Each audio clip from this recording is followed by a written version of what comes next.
அதில் நம்ம ஸ்ட்ராபெரி நம்ம வாஷ் பண்ணிடலாம். நம்ம இங்கேருந்து அந்த பிளேட்டுக்கு நம்ம ட்ரான்ஸ்ஃபார்மர் பண்ண போகிறோம். நம்ம பண்ணிடலாம். ரைஸ் இப்போ நம்ம மிக்ஸியில் நம்ம போட்டுட்டு இப்போ நம்ம அரைக்க போகிறோம். எல்லாத்தையும் ஒன்று ஒன்றா போடலாம்.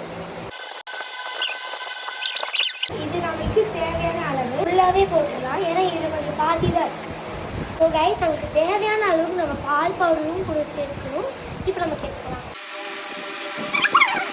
நம்ம இது பண்ணிக்கலாம். ஃபஸ்ட்டு நம்ம இதை நல்லா க்ளோஸ் பண்ணிக்கலாம். ஏன்னா நல்லா மேலே தெரிச்சிடும்.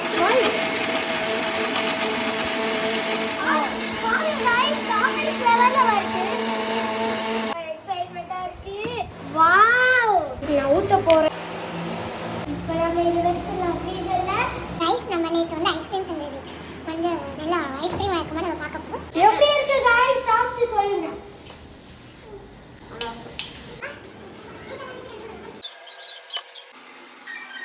சீரியஸாக ரொம்ப நல்லா இருக்கு. கிட்ஸுக்கு வந்து நம்ம இந்த ஆர்டிஃபிஷியல் இது ரொம்ப ஓவர் சுகர் அந்த மாதிரிலாம் பண்ணாமல் நமக்கும் ஒரு சாட்டிஸ்ஃபைடாக இருக்கும்ல.